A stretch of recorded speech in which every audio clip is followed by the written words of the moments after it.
नमस्कार, रोजाना खबर में आप सभी का हार्दिक स्वागत है। दिल्ली एमसीडी चुनाव ने सबके मंसूबों पर पानी फेर दिया है। सबसे बड़ी बात क्या है कि जिस तरीके से 15 साल के शासन के बाद भाजपा को बेदखल करके आम आदमी पार्टी ने दिल्ली एमसीडी पर कब्जा जमा लिया है, वो वाकई ऐतिहासिक है। हम आपको बता दें कि दिल्ली विधानसभा की सरकार से ज्यादा मजबूत है दिल्ली एमसीडी की सरकार, क्योंकि 15 साल तक जिस प्रकार से भाजपा का शासन था, जनता कहीं न कहीं त्रस्त थी। सबसे बड़ी बात क्या है कि भाजपा नेताओं का कहना है कि एंटी इनकम्पेंसी फैक्टर लागू हुआ है और भाजपा बहुत कम नहीं रही, 100 के आंकड़ा को पार कर चुकी है। लेकिन फिर भी जो जीता वही सिकंदर। गुजरात और लगातार हिमाचल प्रदेश, खतौली, रामपुर, मैनपुरी के नतीजे से पहले दिल्ली विधानसभा के नतीजों में भाजपा को निराशा हाथ लगी है। ऐसे में आम आदमी पार्टी ने गेन किया है। अब देखना यह है कि आखिर गुजरात विधानसभा के नतीजे में आम आदमी पार्टी क्या अपना असर दिखाती है। हिमाचल प्रदेश के भी नतीजे आने वाले हैं। ऐसे में गुजरात को लेकर आम आदमी पार्टी बेहद सक्रिय थी और शिद्दत से चुनाव लड़ भी रही थी। ऐसे में लगातार जिस तरीके से दिल्ली विधानसभा के बाद दिल्ली नगर निगम पे आम आदमी कब्जा हो गया है, लिहाजा उन्होंने दिल्ली विधानसभा में कांग्रेस को बेदखल किया था और दिल्ली नगर निगम में 15 साल के शासन के बाद भाजपा को बेदखल किया। कहीं न कहीं आम आदमी पार्टी के नेतृत्व को लेकर जनता खुश है। इन्हीं मुद्दों पर बात करने के लिए आज हमारे साथ मौजूद है मेरठ के जाने माने क्रिमिनल एडवोकेट, राजनीतिक समीक्षक एडवोकेट राम कुमार शर्मा और आम आदमी पार्टी मेरठ जिला के अध्यक्ष अंकुश चौधरी। तो आइए सुनते हैं उनका क्या कहना है। 15 साल बाद आम आदमी पार्टी भाजपा को हटाकर सत्ता पर काबिज हो गई नगर निगम। गुजरात और हिमाचल के नतीजे से पहले आम आदमी पार्टी की ऐतिहासिक जीत का क्या अर्थ लगा रहे हैं? देखिए, चंद्रकांता की कहानी है, कदम कदम पर धोखा फ्रेम।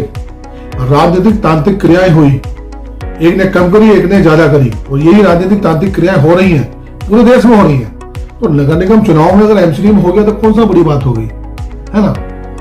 कौन सा मुद्दा जनता का उठाया इन लोगों ने, या कौन सा मुद्दा जनता के कर रहे हैं? ये जो राजनीतिक दल है, क्या ये वास्तव में जनता के मुद्दा उठा रहे हैं? नहीं उठा रहे हैं। ये सब खेल हो रहा है कि तुम यहां जीतो, हम वहां पे जीतेंगे, हमसे यहां कोई क्वेश्चन नहीं पूछेगा, तुम हमसे वहां क्वेश्चन ना पूछना। ऐसी क्या वजह है कि चुनाव जो है, चुनाव का रिजल्ट 8 तारीख में आना है गुजरात और हिमाचल का। आज आप इसको डिक्लेयर कर रहे हैं, आज वहां पे आम आदमी पार्टी को जिता दिया, ईवीएम पे कोई सवाल नहीं उठाएगा। कांग्रेस सुनियोजित षड्यंत्र के तहत खत्म की जा रही है, खत्म हो रही है, उनकी खुद की कारपेट डाली हुई है, वो खुद भी सोचा जिस मनोबल से वो लड़ना चाहिए था, शायद वो लड़ नहीं पाए। क्या रीजन है वो तो वो जाने। लेकिन हिमाचल और गुजरात का जो इलेक्शन है ये मायने रखता है, और विशेषकर गुजरात का इलेक्शन मायने रखता है। धरातल पर ग्राउंड जीरो पे जो रिपोर्ट है, ग्राउंड जीरो पे सरकार के विपरीत माहौल है। तो कैसे ये जो ओपिनियन पोल आए हैं, ये कैसे जिता रहे हैं भारतीय जनता पार्टी को? सवाल बनता कि नहीं बनता, लेकिन जिता रहे हैं। उनको मालूम है, माहौल बनाइए, खेल करिए, खेला कर दीजिए। एक दिन पहले आपने आम आदमी पार्टी को एमसीडी में जिता दिया, ठीक है, यही हुआ ना, जिससे कि क्वेश्चंस को ईवीएम पे नहीं उठा पाएगा। अब वहां पे खेल आप करेंगे। ग्राउंड जीरो पे जब आपके विपरीत है, आपको जनता वोट नहीं दे रही, आप उसको बांटेंगे, आप उसको ट्रायंगुलर फाइट दिखाएंगे। कांग्रेस को डाउन करना है, कांग्रेस को हराना है, कांग्रेस हारेगी तभी बीजेपी जीतेगी। ये ना चीटी मीटी मकड़ी मकड़जाल सांप चुचुंदर, इसको बीजेपी जब चाहे गला पकड़ के मरोड़ के फेंक सकती है। तो आम आदमी पार्टी का कोई खेल नहीं है, ये सब सत्ता का खेल है। यहाँ पे जनता सत्ता को नहीं चुन रही, सत्ता ही सत्ता को चुन रही है। उसको मालूम है उसको कैसे जीतना है, कहां आना, कहां जीतना है। यही से सवाल बनता है। राम कुमार जी, जिस तरीके से खतौली में राजतंत्र ने सत्ता का पूरा पावर लगा दिया, मुख्यमंत्री खुद आए, दर्जनों मिनिस्टर लगाए गए, क्या एक खतौली विधानसभा में इतनी शक्तियां लगाई जानी चाहिए थी? रामपुर और मैनपुरी को लेकर आप तीनों को लेकर क्या कहेंगे? कल रिजल्ट आ रहा है। नहीं, ये चुनाव होते हैं ना, ये सत्ता का चुनाव होता है, इसमें सत्ता ही जीतती है अमूमन। लेकिन सत्ता ही जीतती है तो ठीक है, लेकिन सत्ता ने जो राजनीतिक प्रयोग किया है, अपनी शक्तियों का दुरुपयोग किया है या दुरुपयोग प्रतीत हो रहा है, ये पोलिंग क्यों नहीं हो पाया था? इसमें सवाल बनेगा नहीं बनेगा? आप जनता को विभिन्न माध्यमों से, विभिन्न कारणों से क्यों रोक रहे हैं पोलिंग करने से? चुनाव आयोग इस तरफ ध्यान क्यों नहीं दे रहा? यह सवाल बनता है। आप जीते हार जीते बात एक अलग है, लेकिन जैसे पहले बताया, उपचुनाव हमेशा सत्ता जीतती है। खतौली में वोट डालने से रोका गया, ऐसे वीडियोस बहुत सारे आए। मैनपुरी की हालत बेहाल है, और दूसरा रामपुर में तो बुरा हाल है। रामपुर लोग वोट, भाई क्यों निकलेगा आदमी वोट डालने के लिए, नेताओं को चुनने के लिए? लंबी लाइन भी लगाएगा, जाएगा भी, खड़ा भी होएगा, है ना?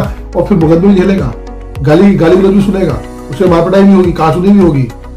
तो लोकतंत्र कहाँ का लोकतंत्र है? कहीं लोकतंत्र नहीं है। सत्ता यहाँ भी खेल कर रही है या खेला हो गया है। सर, दिल्ली में ऐतिहासिक जीत जिस प्रकार से आम आदमी पार्टी ने किया, 15 साल के मतलब भाजपा की सरकार को नगर निगम उखाड़ फेंका है, क्या कहेंगे आप? देखिए, इसमें स्पष्ट हमारा कहना ये है, ये जीत आम आदमी की जीत है।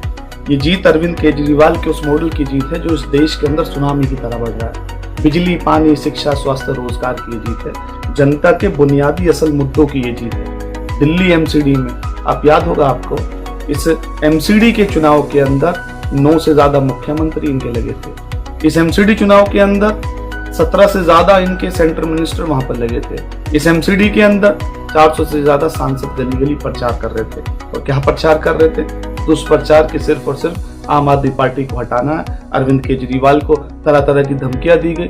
मनोज तिवारी ने क्या स्टेटमेंट दिया कि उनकी आंख फोड़ दी जाएगी। ये मुझे लगता है कि लोकतंत्र के अंदर इस तरह की भाषा का उपयोग नहीं होना चाहिए। और दिल्ली की जनता ने ये मैंडेट देके इन भाजपा को और इस देश की जनता को सीधे सीधे ये बताने का काम किया है कि अब इस देश के अंदर बिजली, पानी, शिक्षा, स्वास्थ्य, रोजगार का मॉडल चलेगा। जिस तरीके से दिल्ली में दिल्ली सरकार से ज्यादा मजबूत और स्वतंत्र है एमसीडी की सरकार, तो कहीं ना कहीं दिल्ली सरकार में एलजी काम करने न देने का बार बार आरोप लगता रहा, लेकिन दिल्ली एमसीडी में आप फुल फ्लेज आ गए, स्टैंडिंग कमेटी, वहां बहुत वर्चस्व है, तो क्या खुशी की बात तो है, दिल्ली के एक बहुत बड़े स्ट्रेंथ को आप मजबूत करेंगे। देखिए, दिल्ली के अंदर हम मुद्दों के आधार पर गए।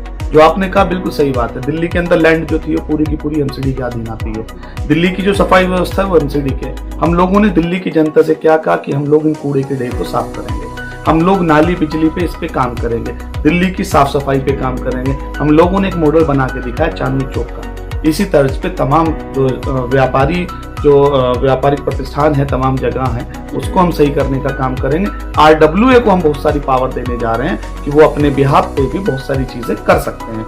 तो एक ऐसा मॉडल जनता के जोड़ के हम लोगों ने उनके बुनियादी जरूरतों को जोड़ के दिल्ली में हम लोगों के बीच में गए, उन लोगों को बताया। तो दिल्ली की जनता ने अपने बेटे पे, अरविंद केजरीवाल पे भरोसा किया।